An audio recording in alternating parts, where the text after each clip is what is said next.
Good morning, dear students. This is second part of first chapter. Let's start the next passage.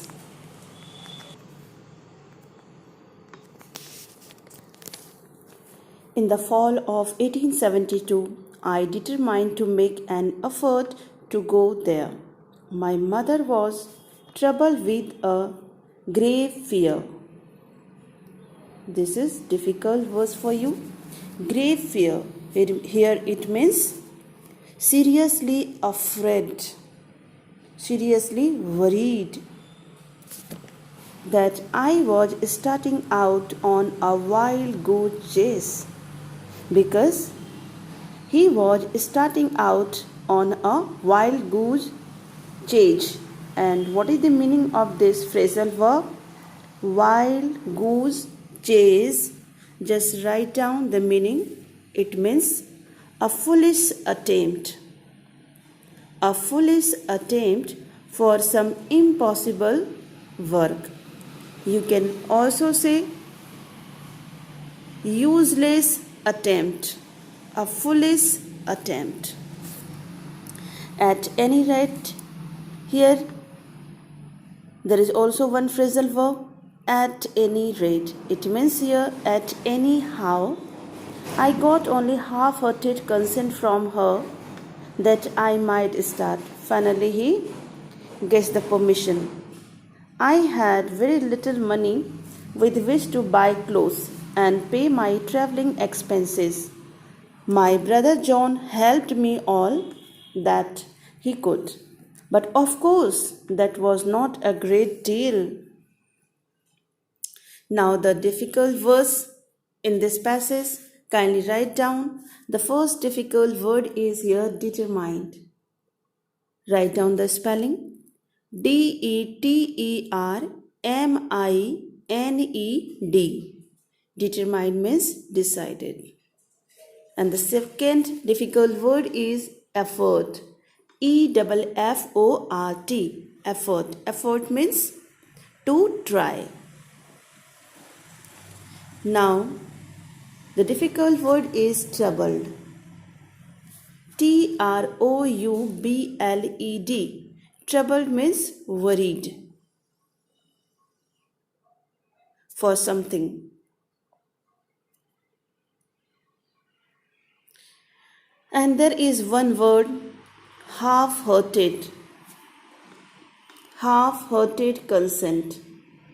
Permission with very little interest.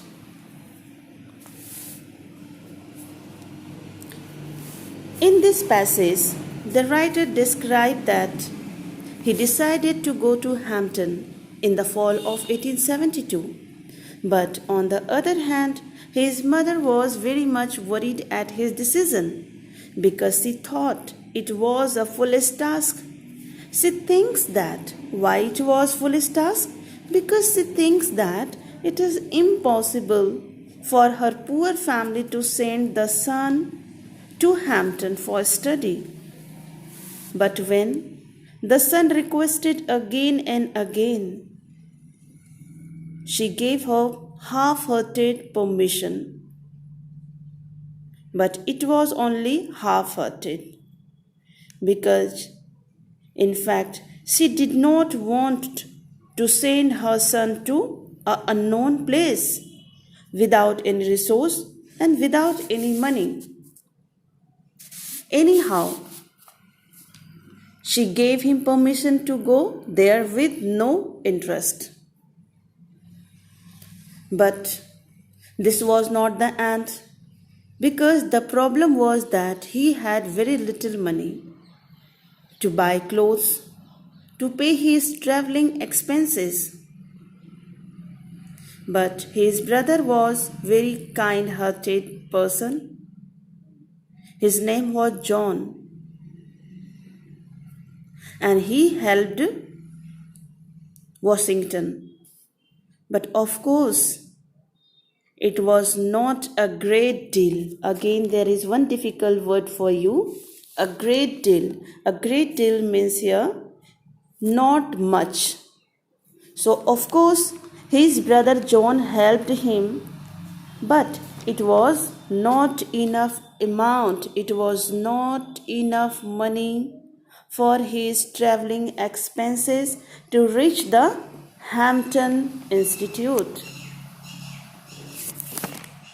Let me scroll the page to read.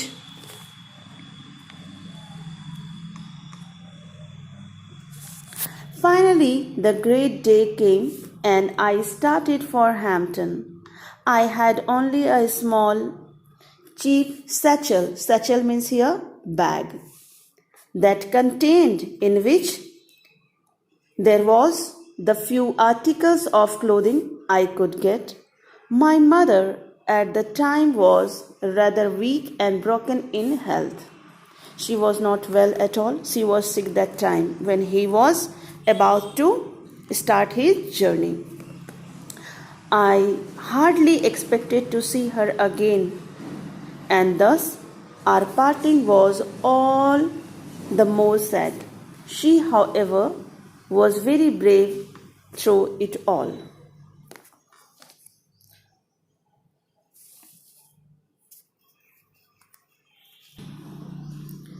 In this passage, the author had a strong desire to study in famous Hampton School.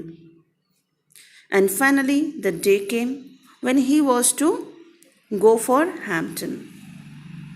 Here, the writer describes the sad moment of separation from his mother. The separation from children. The separation of children from their parents is always painful. And it was much painful in this situation because there is no possibility of their meeting again. It was a heartbreaking event for both, for Washington as well as for mother. Moreover, his mother's health was not good at all.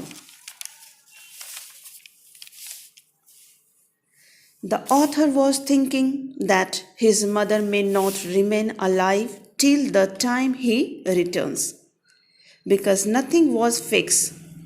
How he will reach Hampton, whether he will be admitted there or not. But his mother was very courageous lady, and she behaved in a brave manner.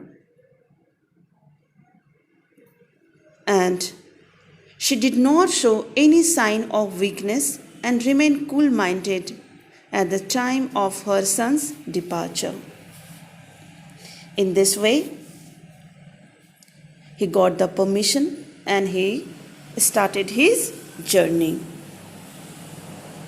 So, this was all about the second part. Now, write down the homework. Write